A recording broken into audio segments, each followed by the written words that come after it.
esta mañana. Ahora, hermanos, yo soy consciente que lo que voy a hablar hoy no es un mensaje que aplica a todos. O sea, yo sé que no es para todos este mensaje. Incluso sé que es un mensaje bastante delicado, para mí es muy incómodo de compartir. Y si veo a alguien despistado, por favor, préstenme atención. Ya comenzamos. No a mí, a la palabra. Me duele cuando no hay respeto a la palabra del Señor. Entonces, por favor, les suplico a todos, prestemos atención. Entonces, este mensaje yo creo que para mí es uno de los más delicados, más incómodos de compartir, hermanos, pero no puedo ignorarlo y simplemente pues dar la vuelta a la página y hacer como que no pasa nada. Especialmente, ¿saben por qué? Acabamos de terminar la serie del hombre carnal. ¿Se recuerdan? Del hombre natural al hombre carnal, del hombre carnal al hombre espiritual. ¿Cuántos estuvieron aquí en esa serie? Ok, entonces al ver esto, hermanos, algo saltó a mi corazón. Y aunque de pronto no es para todos este mensaje que yo pueda decir para ti, no, a todos, hermanos, estamos expuestos a este mensaje. No sé si me doy a entender. No es necesariamente hoy para todos, pero todos estamos expuestos. Recordemos una cosa de lo que vimos, creo que fue hace 2 semanas o 3, lo que había en el corazón carnal. ¿Alguien se recuerda más o menos? Una mente sucia, el hombre carnal es desobediente, el hombre carnal es envidioso, ¿qué hay en el corazón carnal? Hay fornicación, el hombre carnal odia, el hombre carnal miente, el hombre carnal tiene adulterio, el hombre carnal es desobediente a sus padres, es ladrón, más o menos, y etcétera. Todos se recuerdan del corazoncito negro, ¿verdad? Eso es lo que hay en el hombre carnal, pero en el corazón del hombre carnal. Pero hubo algo, hermano, que me llamó mucho la atención, y es que veo que en todo lo que había en ese corazón negrito que ustedes se recuerdan, hay 2 cosas, hermanos. Hay 2 cosas, hay 2 pecados que yo creo, hermanos, que para Dios no es que unos sean más importantes que el otro, no, sino que yo veo que Dios en la Biblia hace un mayor enfoque, hace un énfasis muy tremendo en 2 cosas. O sea, en estas 2 cosas que vamos a hablar hoy, para Dios esto es de sumo peligro. Es muy, muy peligroso lo que Dios piensa de estas cosas. Incluso Pablo, dice la Biblia, que le mandó una carta a una de las iglesias y le habló de estas cosas. Ya vamos a ver más adelante. Pero acompáñame a Mateo 15:19. El día de hoy vamos a estar usando la versión de las Américas. Y ya Sebastián tiene todos los versos listos porque queremos avanzar. Si no lo logras llegar a tu Biblia, ahí está la pantalla, hermanos. Mateo 15:19 dice: porque del corazón provienen malos pensamientos, homicidios, adulterios, fornicaciones, robos, falsos testimonios y calumnias. ¿Alguien me ayuda a contar cuántas cosas hay allí, por favor? A ver, ¿cuántas? O contemos todos. ¿Qué es lo que viene del corazón del hombre? Número 1, fuerte. 1, 2, 3, 4, 5, 6 y 7. Ok, ¿cuántas cosas son? Ok, yo quiero hacerles a ustedes un pequeño reto para que ustedes analicen. Me gusta que participen. De estos 7 puntos que están acá, que el Señor Jesús le menciona a sus discípulos, que es lo que contamina el corazón del hombre, vamos a ver el enfoque de 2. Y la pregunta para ustedes sería: de estos 7 cosas que están acá que contaminan al hombre, únicamente hay 2 que se llevan directamente a cabo en contra de nuestro cuerpo. Vuelvan a ver y me dicen ustedes cuáles son los únicos 2 pecados que están ahí que van directamente en contra de nuestro cuerpo. ¿Quién me lo dice? ¿Qué? ¿Estamos de acuerdo? Hermanos, lo único de esos pecados que salen del corazón del hombre, que provienen, que afecta nuestro cuerpo, es la fornicación y el adulterio. Y de eso vamos a hablar hoy. La Biblia dice que todos los pecados que un hombre comete están fuera del cuerpo, pero el fornicario, adulterio también, peca contra su propio cuerpo. Les quiero pedir, cierren sus ojos un momentito, pidámosle al Señor que nos hable. De este mensaje, hermanos, vidas se pueden salvar, se los puedo asegurar. Espíritu Santo, yo te pido en esta hora, toma el control de mis palabras, toma el control, Señor, de este momento, para que tú seas quien hable, Señor. Señor, nuestra mente no alcanza a entender hasta dónde puede llegar tu palabra, Señor, pero una cosa sí es seguro: tú quieres hablarle a alguien en esta mañana. Yo te ruego, Señor, que pongas un corazón blando en este momento y me des la gracia. Pido de tu gracia y de tu unción, Señor, para tratar este tema. Háblanos tú, Señor, háblanos tú. En el nombre de Jesús te lo pedimos, Señor, ayúdame. Amén y amén. Ok, hermanos, la fornicación y el adulterio, ambos son un acto o una obsesión por lo incorrecto en el ámbito sexual. Y sé que hay varios niños, no voy a ser explícito, hermanos, pero tengo que hablar la palabra del Señor. Ahora, para alguien que no sepa, creo que todos lo saben, pero la fornicación dice que son las acciones sexuales ilícitas que no están bajo el matrimonio. El adulterio son las acciones sexuales entre una persona casada y alguien que no es su compañero. Esa es la diferencia. Todo lo tiene muy claro, ¿verdad? No tengo que explicar, o sea, la diferencia es esa. Pero ambos pecan en contra de su propio cuerpo. Quiero darles unas estadísticas. Escuchen lo que les voy a mencionar. Oigan, en el 2021, el año pasado, porque estamos comenzando el 22, no encontré algo de hoy, pero en el 2021, escuchen, según una encuesta realizada aquí en Colombia y según los archivos legales de conteo, dice que la infidelidad en un hogar es el principal motivo por el cual los colombianos se separan. La infidelidad, adulterio. Escuchen esto. Para el segundo trimestre del 2021 se registró un aumento anual de 3,3% en el número de nacimientos en niñas y adolescentes entre 14 y 19 años, pasando de 24.849 a 26.405 nacimientos. ¿Están escuchando, hermanos? En niñas de 14 a 19 años, en el segundo trimestre del año pasado nacieron 26.405 bebés. Y esto, y hay una hermana que trabaja acá, sin contar los miles y miles y miles de abortos que se practican todos los días.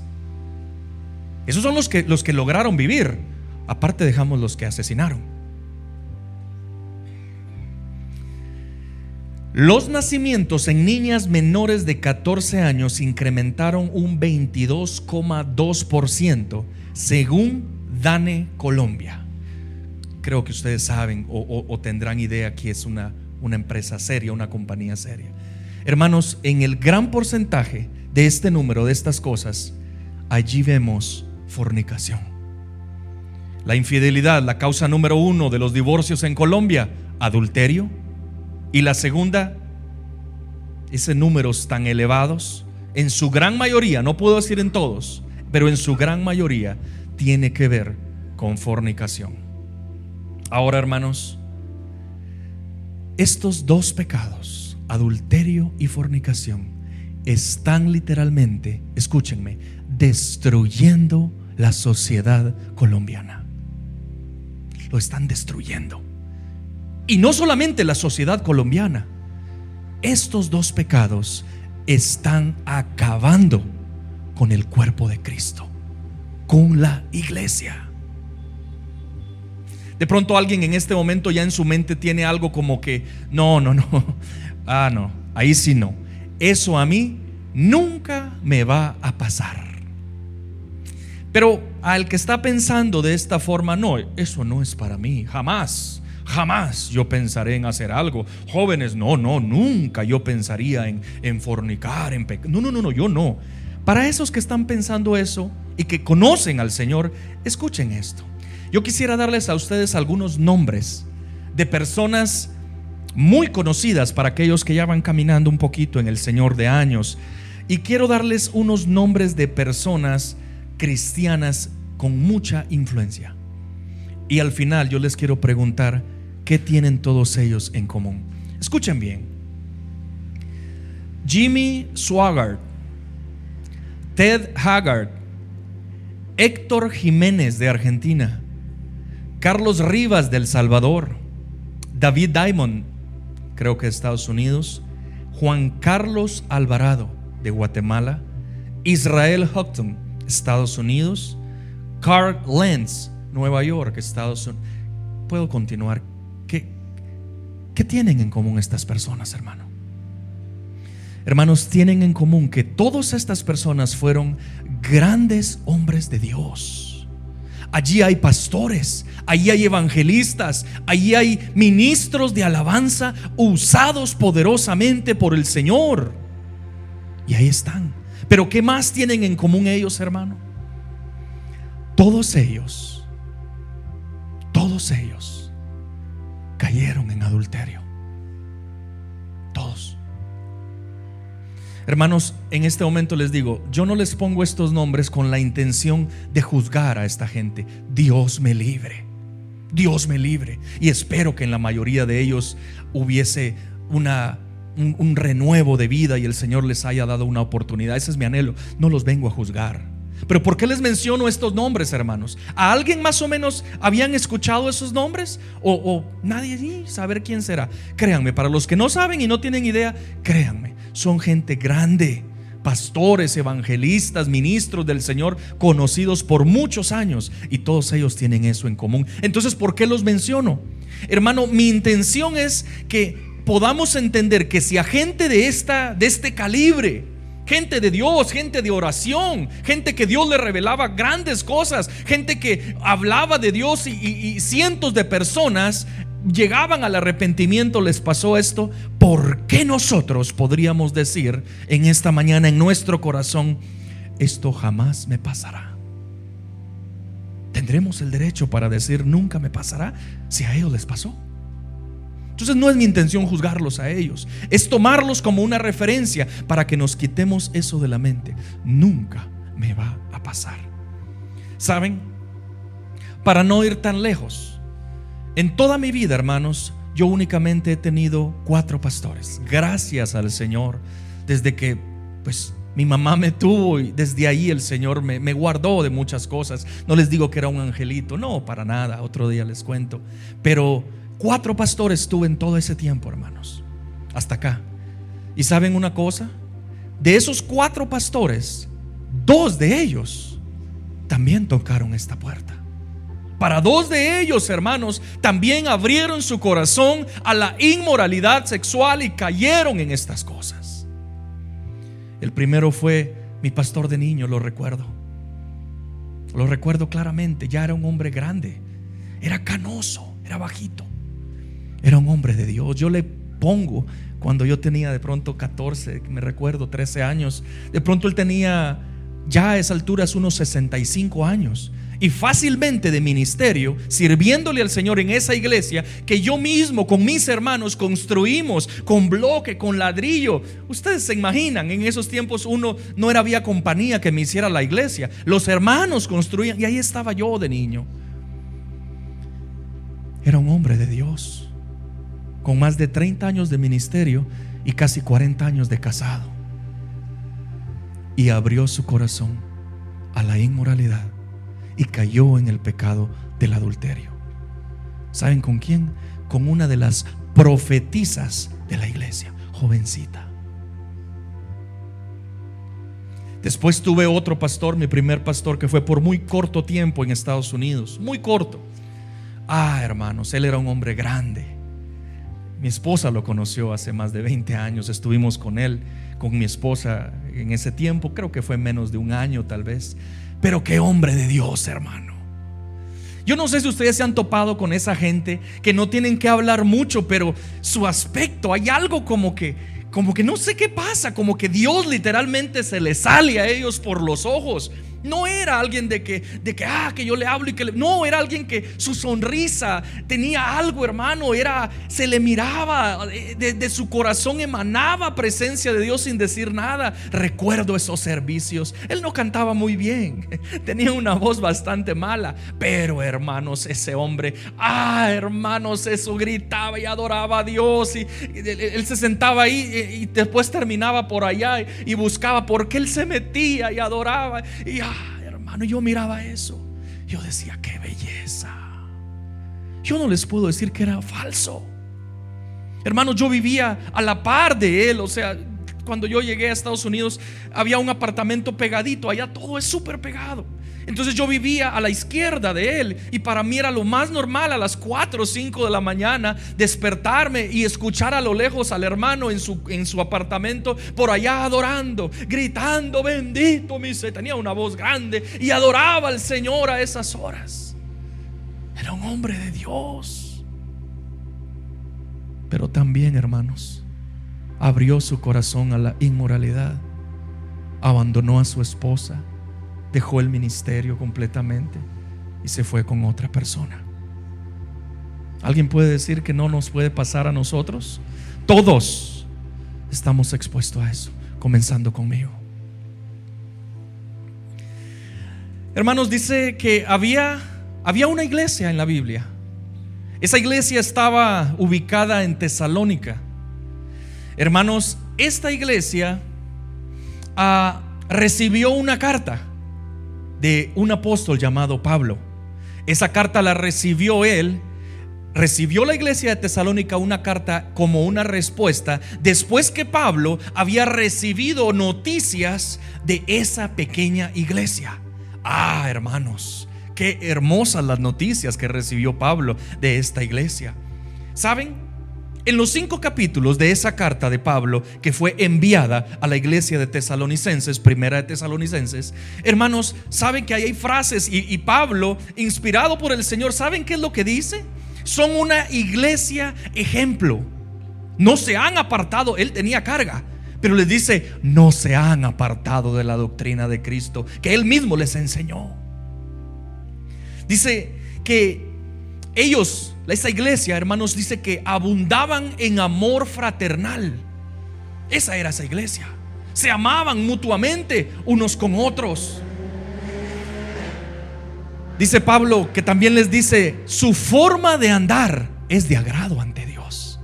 Imagínense, amor fraternal. No se pierden de la doctrina del Señor. Y aparte, su forma de andar le agrada a Dios. Dice, no están en tinieblas. Una iglesia que no está en tinieblas. Incluso esta iglesia recibe revelación de la segunda venida del Señor. Hermanos, en conclusión, esta iglesia es una iglesia preciosa. Una iglesia joven, pero preciosa. Y a esta iglesia con esas características, el Señor, inspirando a Pablo, le escribe lo siguiente. Primera de Tesalonicenses 4, verso 3, 7 y 8. Dice, Primera de Tesalonicenses 4, 3, 7 y 8. Dice, porque, comencemos a leer desde el 4, si tienen su Biblia, o escúchenme. Por lo demás, hermanos, os rogamos pues y os exhortamos en el Señor Jesús que como habéis recibido de nosotros instrucciones acerca de la manera de andar y agradar a Dios, y entre paréntesis, como de hecho ya andáis, así abundéis en ello más y más, pues sabéis que qué preceptos os dimos por autoridad del Señor Jesús. Verso 3, escuchen el único consejo prácticamente de todas esas 5 cartas, el único llamado de atención No porque estén en eso, sino como una advertencia. Versículo 3. Porque esta es la voluntad de Dios, vuestra santificación, es decir, que os abstengáis de inmoralidad sexual. Versículo 7. Porque Dios no nos ha llamado a impureza, sino a santificación. Por consiguiente, el que rechaza esto, no rechaza a hombre, sino a Dios, que os da su Espíritu Santo. Hermanos, ¿ustedes están percatándose a quién le manda Pablo esta carta? Una iglesia con amor, una iglesia con revelaciones, una iglesia que tiene la doctrina de Cristo, una iglesia que no están en tiniebla, una iglesia preciosa. Sin embargo, Pablo les dice: apartados, absténganse de la inmoralidad sexual. ¿Alguien se recuerda cómo se vence a la carne la última vez? Los 3 pasos para vencer a la carne. ¿Nadie? Ay, ay, ay. Cambiando nuestra mente.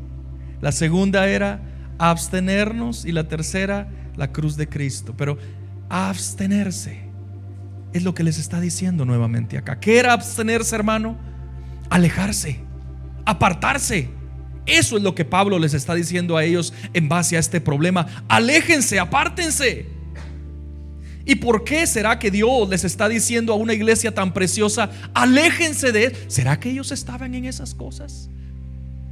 Hermanos, ese es el mensaje para esta hora. Aléjense de la inmoralidad.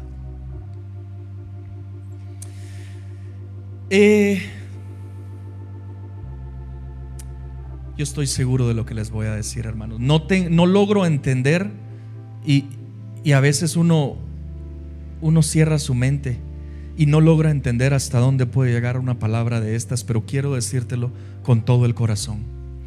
El adulterio y la fornicación son inmoralidad sexual delante de Dios.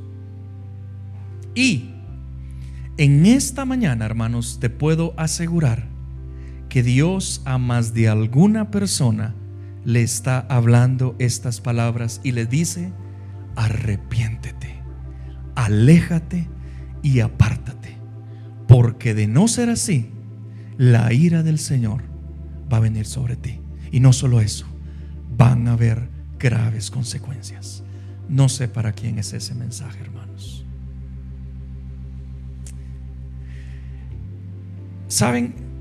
En un mensaje que el Señor le da a la iglesia de Éfeso en el Apocalipsis capítulo 2, vamos a ver el corazón de Dios.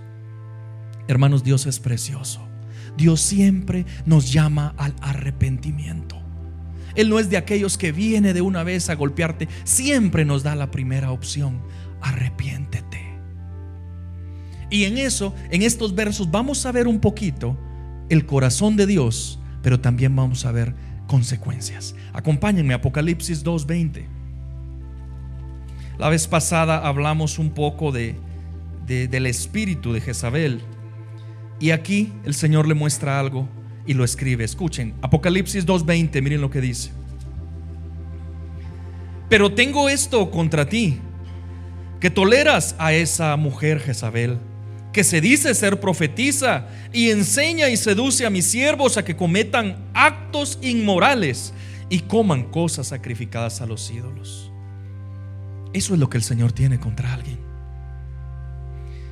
Pero miren lo hermoso del Señor. 21: le he dado tiempo para arrepentirse y no quiere arrepentirse de su inmoralidad.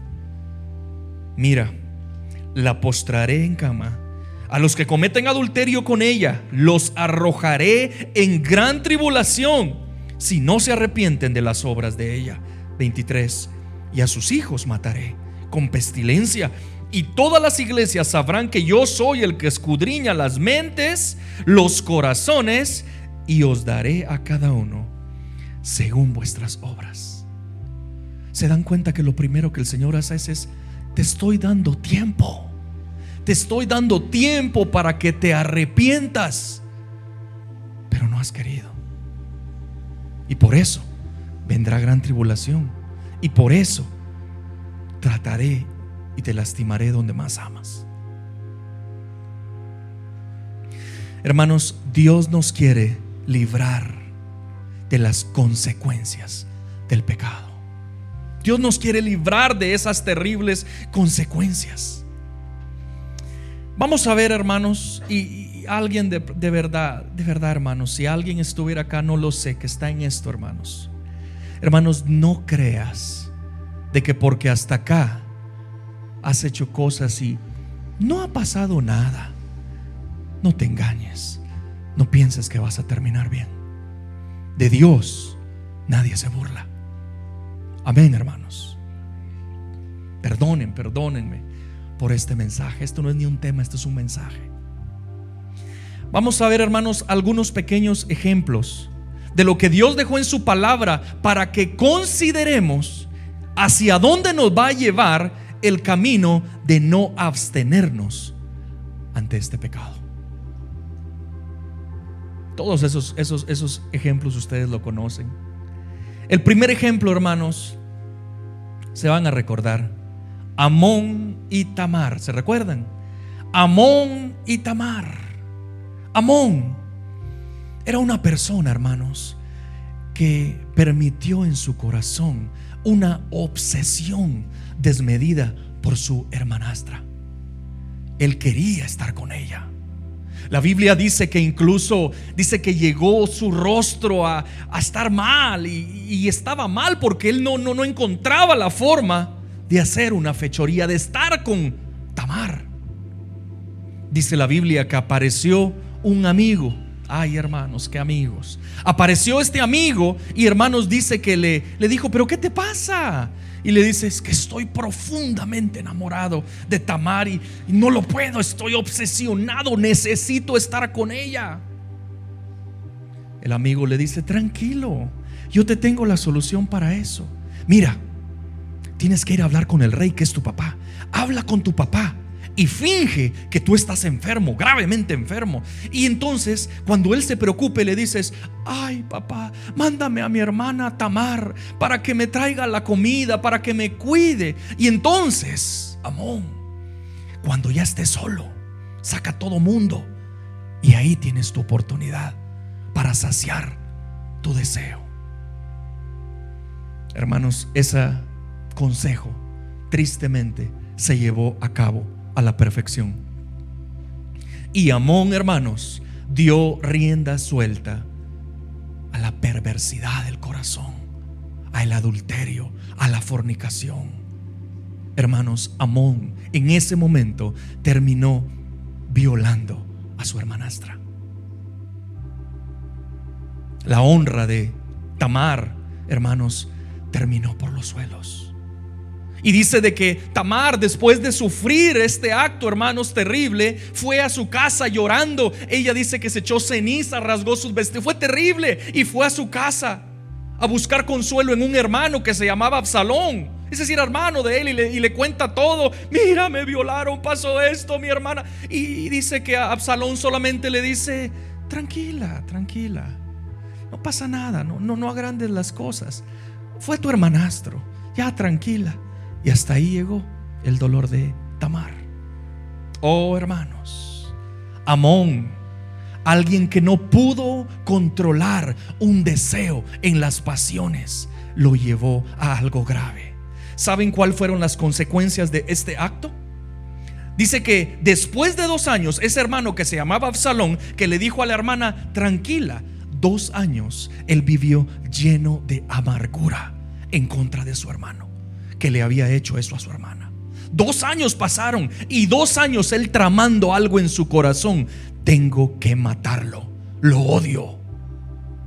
Después de 2 años él hizo una fiesta, invitó a todo mundo y allí lo mató. Hermanos, ¿cuál fue la consecuencia del acto de una persona que abrió su corazón hacia el pecado? La consecuencia fue odio. La consecuencia fue amargura en el corazón de su hermano Absalón. Y no solo eso, destrucción familiar. Después él se tuvo que huir. Hubieron grandes problemas a base de este pecado. Les voy a dar otro ejemplo. Permítame, hermanos. Los hijos de Elí, del sacerdote Elí, ¿se recuerdan? ¿Cómo se llamaban? ¿Alguien se recuerda? Ovne y Fines. Esos eran tremendos tipos, jovencitos, hermanos. Los hijos del sacerdote. El sacerdote tenía a cargo el templo del Señor, el ofrecer sacrificio. Él era el representante del Señor ante el pueblo. Pero tenía estos dos hijos que la Biblia dice que no valoraban al Señor, pisoteaban su nombre, hacían cosas indebidas. Pero me llama la atención, hermano, que en una de esas cosas indebidas que estos dos personajes hacían, ¿saben qué dice la Biblia? Dice que se acostaban con las mujeres que iban a ofrecer sacrificio al templo. Fornicación.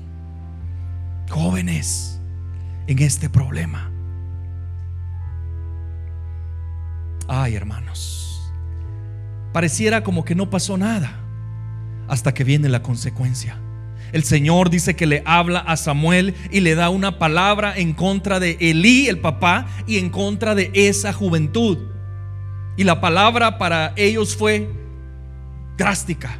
El mismo día van a morir esos dos muchachos y el padre de esos muchachos van a morir. El arca del Señor va a ser tomada. Y no solo eso, viene y le dice lo más cruel y lo más duro. Y en base a eso dice: toda la generación de estas personas siempre va a estar en pobreza. Ellos eran, por ley, eran los que tenían que heredar el sacerdocio. Pero dice que Dios les dijo: ahora ellos van a tener que ir a buscar algún lugar, algún templo donde algo les den, alguito, como para que hagan algo. O sea, en otras palabras, zozobra y pobreza a esa generación, a la gente que venía después de ellos. Y así fue, murió el papá y murieron ellos. Y ojo con esto, hermanos. Padres, no pasen por fuego a sus hijos. ¿Por qué Elí no se levantó en contra de sus hijos? Se oye, yo ya sé lo que están haciendo. Hay tanto padre engañado, hermano. Hoy, 2022, saben que hay padres cristianos y tienen a hijos como estos dos que vienen a la iglesia, que sirven al Señor, y los padres saben que esos hijos están en pecado y no hacen absolutamente nada. Hay padres que pasan a sus hijos por el fuego. Oh, que papá, me voy a ir con las amiguitos tenemos que estudiar hasta tarde, papá. Engañado. Que no, es que el niño está en su habitación allá con la amiguita, estudiando para la materia y para la clase. Engañados. Están pasando por sus hijos, pasan al fuego a sus hijos, hermanos. Hermanos, yo confío en mis hijos, pero no confío en la carne de mis hijos. En la carne de hermanos, ni en la mía, ni en la carne. Esto que tenemos acá no podemos darle 1 milímetro de espacio.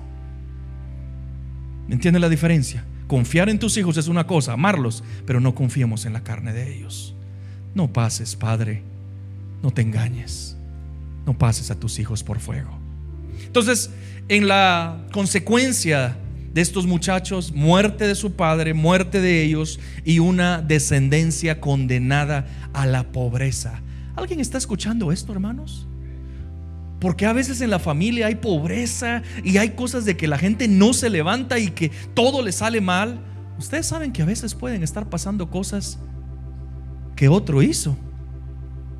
Ay, hermanos, voy a darles el último ejemplo.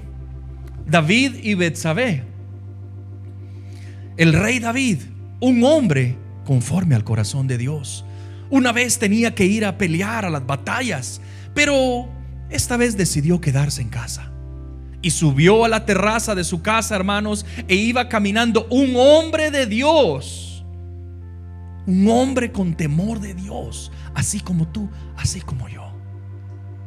Y en ese momento sus ojos fueron desviados para ver pecado a Betsabé, a alguien que se estaba bañando. Y no solo allí, la codició, la mandó a llamar a su palacio y estuvo con ella. La mandó de regreso a su casa. Nada pasó. Pero vuelvo y te digo, de Dios nadie se burla. Al cabo de ese encuentro, dice la Biblia que Betsabé quedó embarazada, hermanos. Y le mandó a decir al rey: oh rey David, estoy embarazada, ¿qué voy a hacer? Y él dijo: no, tranquilo, algo me invento. Ya sé, voy a llamar a tu esposo, que se llama Urías, que está en la batalla, en la guerra, y lo voy a hacer que venga, y le voy a dar oportunidad para que vaya a tu casa, para que toda la gente piense que ese niño, ese bebé, es de papá y es de mamá. Yo no tuve nada que ver ahí, dijo David. Lo mandó a llamar, hermanos, pero no sabía que Urías, hermano, amaba al Dios de Israel. Amaba. Y incluso viene David y le dice: vete a tu casa. Y dice que se fue. Y dice que pasó. En la puerta del palacio se quedó dormido. Y la gente le fue a decir a David: David, pero Urías se quedó en la puerta dormido. No puede ser, si yo lo mandé para su casa con su plan, ¿verdad? Y él dijo: no, ahí está. Hasta que no pudo con un hombre de Dios. Y le dijo: pero ¿por qué no vas? Y estás con tu mujer. No, le dijo: ¿cómo voy a hacer eso, oh mi rey? Cuando los escuadrones de Israel están peleando y están dando su vida, ¿yo voy a estar en esas? No, yo tengo que estar peleando por mi pueblo, por Dios. Hasta que David dijo: está bien, vamos a hacer algo. Mandó una carta, ustedes saben esta historia. Mandó una carta en las propias manos de Urías y se las dio al comandante, en la cual decía: pongan a Urías en primera fila en el ataque para que lo maten. Y así fue, hermanos. Urías murió de esa forma. Aparentemente no hubo consecuencia del pecado de un hombre de Dios. Hermanos, en el capítulo 11 y 12 de Samuel, toda esta historia la pueden ver en primera o en segunda de Samuel. La consecuencia de esto, hermanos, fue la muerte de ese bebé. Vino el profeta Natán, ustedes saben, y le dijo: eres tú el que ha hecho eso. Lo confrontó, vamos a ver más adelante, pero ese bebé murió. Otra consecuencia que tuvo, dice que el Señor le dijo: por tanto has hecho esto, habrá guerra en tu propia casa, peleas familiares. Siempre vas a tener pelea familiar en tu casa por lo que has hecho. Y lo otro le dijo: vergüenza familiar. ¿Sabes? Lo que tú hiciste es oculto, ahora yo lo voy a hacer en público. Y de tu familia van a hacer peores cosas en el público para que seas tú avergonzado. Vergüenza familiar, muerte del hijo, guerra en su propia casa. Consecuencias, hermano. Notemos algo, estos eran los últimos, los tres ejemplos que les iba a mencionar. En los tres ejemplos, hermanos, en las consecuencias, siempre escuchamos y nos damos cuenta que hay algo: muerte. Siempre hay muerte. Bien dice la palabra del Señor. ¿Qué dice la Biblia, hermanos? Que la paga del pecado es ¿qué? La paga del pecado es ¿qué? La paga de la fornicación, la paga del adulterio, no lo dudes, es muerte. Ahora bien, no va a ser muy largo, ya quiero terminar, pero quiero tocar el tema de algo muy importante. Quiero hablar en esta hora, hermanos, brevemente a dos grupos de personas. El primer grupo, aquellos que han caído en este pecado. Escuchen bien, el primer grupo, aquellas personas que me están escuchando o que me escucharán que han caído en este pecado. Y al segundo grupo, aquellos que no han caído. El primer grupo, hermanos, los que han caído. Yo te hago una pregunta: ¿qué hacer si has caído en este pecado? ¿Qué hacer? ¿Qué tienes que hacer? O si de pronto en este momento estás permitiendo inmoralidad sexual en tu vida, ¿qué es lo que tienes que hacer? Yo creo que en el último ejemplo, David, viendo a David, nos va a dar su vida, nos va a dar un consejo a nosotros de qué es lo que tenemos que hacer. Segunda de Samuel 12:13, acompáñame por favor. Segunda de Samuel 12:13.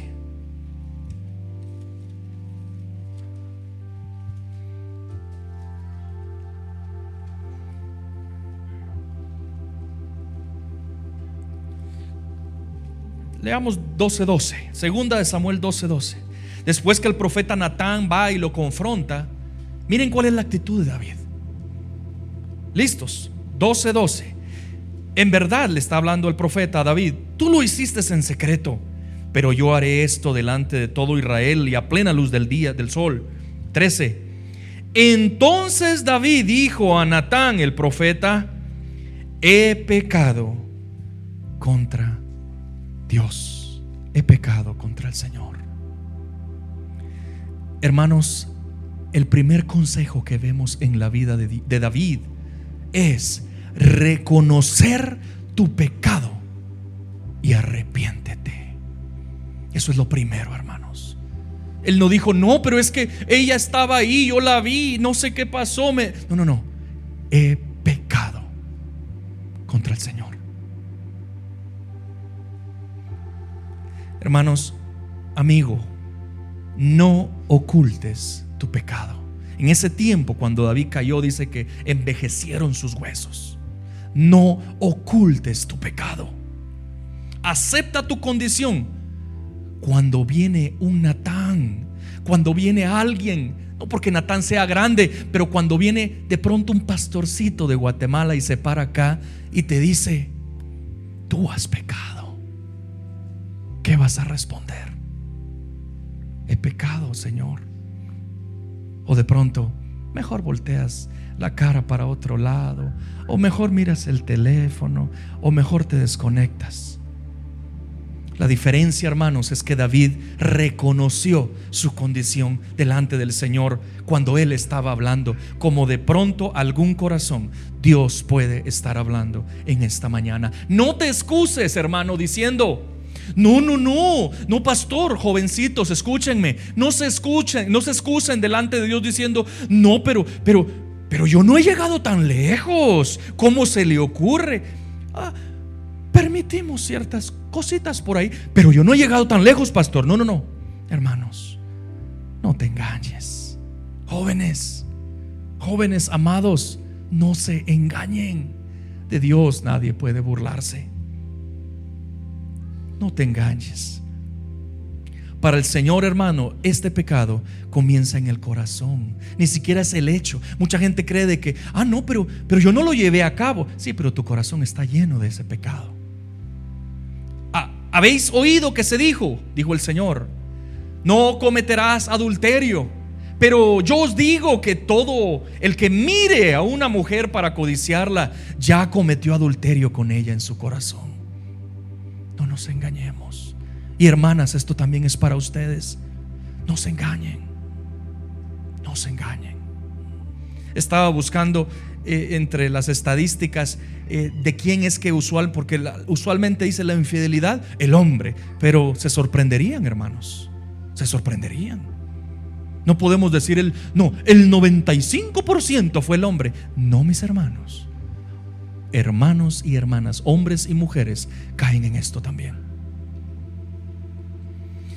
Joven, hermano, amigo, no creas que lo que estás haciendo a solas está oculto ante los ojos del Señor. Ni lo pienses. Entonces, ¿cuál es el primer consejo que la vida de David nos da, hermanos? ¿Alguien lo anotó? ¿Cuál es el primer consejo? Reconoce tu condición y arrepiéntete. Ojo con eso. Reconoce tu condición y arrepiéntete. Vamos al segundo consejo en la vida de David, cuando después de haber pecado. 2:16, segunda de Samuel 2:16. Dice: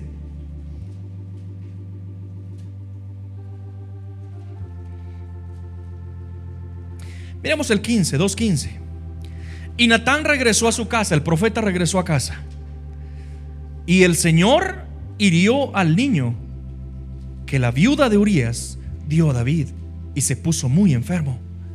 David rogó a Dios por el niño y ayunó, y fue y pasó la noche acostado en el suelo. Hermanos, esto es el segundo consejo que la vida nos da, que David nos da. Pero no podemos llegar a este consejo sin tener claro el primero. Luego de arrepentirse, David viene y ayuna y le ruega al Señor por el alma de ese niño. ¿Por qué les menciono tanto el arrepentimiento? Porque, hermanos, sobra personas que caen en esto y no están arrepentidas. A veces están sorprendidas que los descubrieron, están avergonzados, les sale el ay, me descubrieron, qué pena, sí, ya estoy arrepentido. Pero en sus corazones lo único que quieren es que la situación vuelva a arreglarse. ¿Saben para qué? Para volver otra vez al lodo del pecado. Por eso es importante, luego de arrepentirse delante de Dios, ¿qué es lo que sigue? Ruega misericordia por aquellos que heriste y busca el perdón. Eso es lo segundo. Ruega misericordia a Dios por esas vidas que heriste y después busca incansablemente el perdón de esas personas.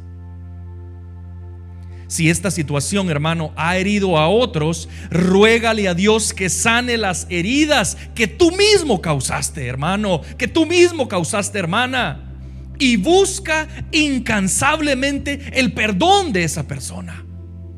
Busca el perdón.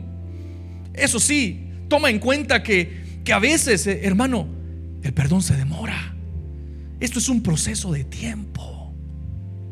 No piensas que hoy hice, listo, perdón, ya pasó todo. No, hermano, son heridas profundas que causan en el corazón. Hay amargura, hay dolor, hay celo, hay resentimiento, que a veces requiere tiempo para que eso sane. Pero tienes que arrepentirte de corazón, hermanos, buscar, pedirle al Señor que sane esas heridas. Y por último, busca el perdón. Las heridas profundas no sanan de un día para otro. Las heridas profundas se demoran en sanar. Sé paciente, hermano. Sé paciente, amigo. Ahora, pensemos en un momentito. Ayúdenme a pensar en algo. Analicen algo. Pensemos un momento en los tres ejemplos que les acabo de dar. El ejemplo de Amón y Tamar, el ejemplo de los hijos de Elí y el ejemplo de David y Betsabé. Tengan eso en mente, los tres ejemplos que les di. Ahora, pónganse a pensar en algo. Hermanos, personas y vidas que no tuvieron nada que ver con el hecho que alguien más hizo, fueron afectadas.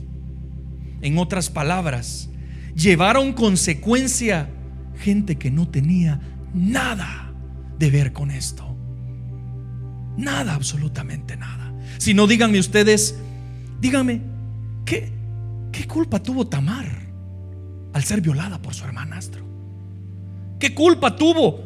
Porque eso fue público, todo el pueblo lo supo, de llevar con ella la condenación y la carga y la vergüenza por toda su vida. Allá va aquella que se prestó para eso. Mucha gente podrá hablar mal. ¿Qué culpa tuvo ella, hermano? Si su orden fue, David te está llamando, mira, sí, ¿qué pasó, rey? Es que mira, tu hermano está enfermo, ¿le podrías llevar comidita? Con mucho gusto, claro. Y ella sirviéndole, y estás malo. Dígame, ¿qué culpa tuvo ella? ¿Qué culpa tuvo ella para llevar tanta deshonra? Díganme, ¿qué culpa tuvo la familia, los descendientes del sacerdote Elí para vivir en zozobra y pobreza? Pónganse a pensar. Si de pronto, no sé, hubieron generaciones, una tercera o cuarta generación por allá, un nieto de esos jóvenes que les comenté, y nacían y estaban, y cuando ellos se daban cuenta, la pobreza, la miseria, la zozobra, y hasta que le decía, papá, pero ¿por qué nosotros no tenemos nada? ¿Por qué siempre estamos así? Ay, hijo, es que tu abuelo, tu bisabuelo hizo esto y Dios nos condenó por el hecho de otros. ¿Qué culpa tienen ellos, hermano? ¿Qué culpa tienen de haber nacido en esas circunstancias? Díganme, hermanos, ¿qué culpa tuvo el bebé de Betsabé? ¿Qué culpa tuvo esa criatura? O de pronto el esposo, que es Urías, ¿Qué culpa? Búsquenle una culpa a Urías, hermano. Hombre que amaba al Señor, que estaba peleando por los escuadrones de Israel, que respetaba el momento, que no quiso hacer lo incorrecto, que si lo pusieron adelante para pelear, yo peleo por mi Dios, por Israel, y lo matan porque alguien lo mandó a matar. ¿Qué culpa tuvo él? Hermanos, todos ellos fueron víctimas de un problema de inmoralidad sexual de alguien más, de un pariente. Todos ellos. Y ahora yo te pregunto, hermano, ¿qué culpa tienen tus hijos para que paguen las consecuencias de tu pecado y vivan toda su vida llenos de dolor y de amargura? ¿Qué culpa tienen ellos? De que de un momento, papá se quiere separar de mi mamá. ¿Y qué culpa tienen esos niños, hermanos? Díganme, ¿qué culpa tienen tus padres, joven, para que sean la burla de muchos al saber que tienen un hijo o una hija que peca deliberadamente? Si el papá supiera el tipo de hija que tiene, si hasta en videos se sale ahí en no sé, en TikTok, en el otro, en publicación. Si supieran la hija en qué ropa anda saliendo, si supieran que la vieron en la discoteca, si supieran que se revuelca con otros. Vergüenza para los padres. ¿Qué culpa tienen los padres? Hermanos, ¿qué culpa tiene un bebé que es traído a este mundo por jóvenes irresponsables que no valoran su cuerpo? ¿Qué culpa tienen ellos? ¿Me están entendiendo, hermanos? ¿Consecuencias sobre otros? No, hermanos. Hermanos, yo estoy seguro que si de pronto Tamar, la familia del sacerdote Elí, y de pronto el bebé de Betsabé y incluso su esposo Urías pudieran haber dicho algo, ¿saben qué estoy seguro que dijeran? No lo hagas, no lo hagas, por favor. Abstente, no hagas esa locura, porque de lo que tú estás haciendo vas a destruir mi vida. No lo hagas. Si ellos pudieran hablar, estoy seguro que eso dijeran. No lo hagas, porque vas a dañar la vida de otros. Y estos otros son los que más amamos. No lo hagas. Entonces, hermanos, lo primero que vemos en esto en David es reconocer su pecado, arrepentimiento. Lo segundo es pedirle al Señor que sane las heridas que tú mismo causaste y busca el perdón. Y tercero, segunda de Samuel 12:22, miremos ahí mismo. Dice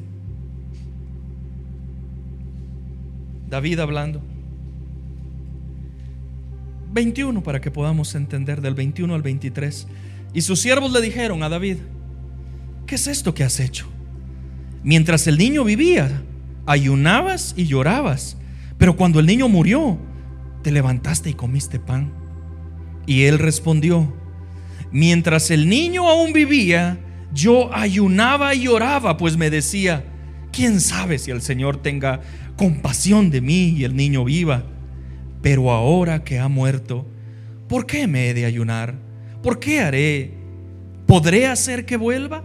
Yo iré a él, pero él no volverá a mí. Ok, hermanos, ¿saben qué es lo que está mostrando David acá? Hermanos, acepta las consecuencias de tus actos. Él estaba ayunando, tratando. Cuando ya el Señor decidió y no se pudo, ¿qué dijo? Se levantó y fue a comer. Qué malo. No, está aceptando las consecuencias de sus actos. ¿Saben qué es lo peor, hermanos, que me he topado en la vida? Una de las cosas más horribles es personas que cometen este tipo de pecado. Hermanos, hermanas, hombres, mujeres, cometen este tipo de pecado. ¿Y saben qué? Dañan vidas de otros, cometen ese pecado y aún así son cobardes. ¿Saben por qué? Porque no quieren reconocer las consecuencias. No pasó nada, ya. Ay, tú tan exagerada que no. Hermanos, ¿Cómo es que dice el dicho? El que la hace, la paga. Reconoce tu consecuencia. Amén. Reconoce, pon el pecho. Yo hice eso. Yo me arrepiento delante del Señor. Yo voy a hacer lo imposible para sanar la herida que te causé. Y si se demora tiempo y si de esto hay consecuencias, yo pongo el pecho, porque yo fui el que fallé. Aleluya. Hermanos, yo te aseguro que Dios te perdona. No tengas duda, Dios te perdona, mi hermanos, si en verdad hay arrepentimiento, pero tendrás que vivir muchas veces con consecuencias. Jóvenes, escuchen este mensaje. Jóvenes, por favor. ¿Cuántos casos, hermanos, yo no he visto de parejas que sufren ya en el matrimonio? Y es difícil ese matrimonio. ¿Saben por qué? Porque se involucraron en yugo desigual. Y después están en el matrimonio sufriendo y él o ella dice: ay, no, pero es que yo quería convertirlo al evangelio y me enamoré y, ay, yo sabía de que no era muy cristiano, que era de esos asistentes, pero sin embargo me gustaba. Y después en el matrimonio sufren consecuencias de estar en yugo desigual. ¿Cuántos casos, hermanos, yo no he visto de hijos que terminan en vicios, perdidos en drogas? ¿Saben por qué?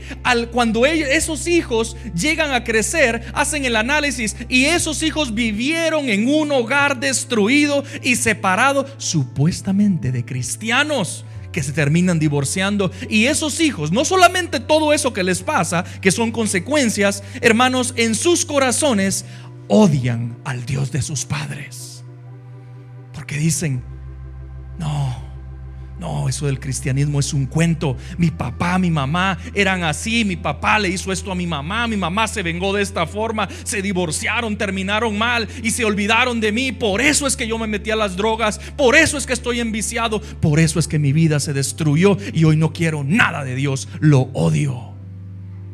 Son consecuencias que destruyen y matan el alma, hermanos. ¿Cuántas madres sufren toda su vida? Y conozco casos de jovencitas. ¿Cuántas madres sufren toda su vida, hermanos, al aceptar un aborto por aventuras que tenían de jovencitos? Y saben, muchos de ellos saben la frase que decían: solo permitimos ciertas cositas, pastor. No, pero ya hasta ahí no llegamos. Ellos mismos te pueden decir eso. No nos engañemos. Entonces, el consejo de Dios para aquellos que han caído o que están en esto: primero, reconoce tu condición y arrepiéntete. No creas que Dios no está viendo. Segundo, ruega misericordia por los que heriste y busca incansablemente el perdón. Y tercero, acepta las consecuencias de tus actos. Ahora, termino con esto, se los prometo. Ahora quiero hablarles brevemente el consejo para aquellos que no han caído, para aquellos de que, gracias al Señor, aquí estamos y no hemos pasado por allí. Pero eso sí, ya dijimos al inicio, que nadie diga: nunca me va a pasar. Para aquellos que no han pasado, no han caminado por este valle, hermanos, escuchen esto. Primera de Corintios 6:18. Ese es el consejo de parte de Dios. ¿Lo tenemos ahí, Sebastián? Gracias. Huid, hermano, huid de la fornicación. Todos los demás pecados que un hombre cometa están fuera del cuerpo, pero el fornicario peca contra su propio cuerpo. Hermanos, el consejo es fácil y claro: corre por tu propia vida, escápate. Hermano, amigo, escúchame, huye de ese pecado. Escápate si no has caído en él. Porque no te sientas lo suficientemente fuerte. No, es que yo controlo. No, es que yo tengo mis amiguitas. Pero no, esas son amiguitas desde siempre, pastor, no pasa nada. ¡Huye! Hermanos casados, hombres, varones casados, tu única amiga debería ser tu esposa. Amigas, es tu esposa. Esposas, el único amigo que tú puedes decir: tengo mi amigo, tengo mi confidente, es tu esposo. Ah, pero es que lo conocí desde la universidad. Ah, es que olvídate, hermanos. No te estés arriesgando. No es así. Huye de eso, hermanos. Así como José, ¿se recuerdan de José? Cuando fue querido, vino la esposa de Potifar, y ¿qué fue lo que hizo? Lo acosó, quería estar con él. ¿Y qué dijo él? No, yo salgo corriendo, no puedo, no. Incluso su ropa la dejó ahí tirada y salió corriendo. Fue literalmente el hazmerreír de muchos. Pero delante del Señor, ese hombre estaba actuando correctamente. Huyamos, hermano. Huyamos cuando el pecado, cuando la tentación llega a nuestra puerta. Ay, qué vecino, que le viene a regalar una tortita. Ah, vecino, vecina. No, Señor, no. Cuando esté mi esposa, se la da a mi esposa, por favor. Huye del pecado, hermano. Recuerden a quién fue el consejo. A una iglesia de ese nivel. ¿Cuántos de nosotros no podemos caer ahí, hermanos? Huyamos de eso, hermanos. Joven, la Biblia dice que el amor es paciente. Y escucha esto: si alguien acá o alguien que me está escuchando está en una relación en donde permiten, digámosle, cositas que tú dices no son cosas graves, hermanos, quiere decir que este joven o esta jovencita no te ama. Te lo puedo asegurar. No te ama, porque el amor es paciente. Y si no tiene paciencia, quiere decir que no tiene amor por ti. Corta esa relación y deja, hermanos, eso. Aléjate. Todo el capítulo 7 de Proverbios, en su casa lo pueden leer, hermanos. Ahí nos habla de las artimañas que alguien adúltero va a usar para que un hombre, una mujer de Dios caiga. Ahí en el capítulo 7 de Proverbios ustedes lo pueden leer. Pero en los últimos versículos, escuchen el consejo que da el proverbista. En esta versión 7:24: querido jovencito, querida jovencita, querido hermano casado, querido hermana casada, querido hombre de Dios como mi pastor de 65 años, lleno de canas y de gran ministerio, escucha esto: obedéceme. Pon atención a lo que te digo. No pienses en esa mujer, no pienses en ese hombre, no pienses en ese muchacho, ni pierdas por él o por ella la cabeza, porque culpas suyas porque por culpa suya muchos han muerto. Sus víctimas ya son demasiadas. Todo el que entra en su casa va derecho a la muerte, va derecho a la tumba. Ese es el consejo, hermanos. No demos nuestro corazón al adulterio y a la fornicación. No, hermanos, porque este mismo te va a destruir. Hermanos, esta prueba, este momento no es nada fácil. No es nada fácil, pero Dios promete la victoria para aquellos que lo aman. Dios promete la victoria, hermanos. No estás solo. Sin el Espíritu de Dios, olvídate. Incluso alguien de pronto acá, sin el Espíritu de Dios, escucha esto: se están burlando de mí. Me está diciendo que no tengo que ser vivo y que no la tengo que saber hacer, y que, mejor dicho, que es problema que tenga 3 y 4 y que mi mujer no lo sepa. Ese señor está loco. Si lo que yo soy es un vivo. Eso lo dice alguien natural, alguien que no tiene al Señor. Pero yo sé que estoy hablándole a un pueblo que tiene al Espíritu Santo de Dios. Amén. Bajo tu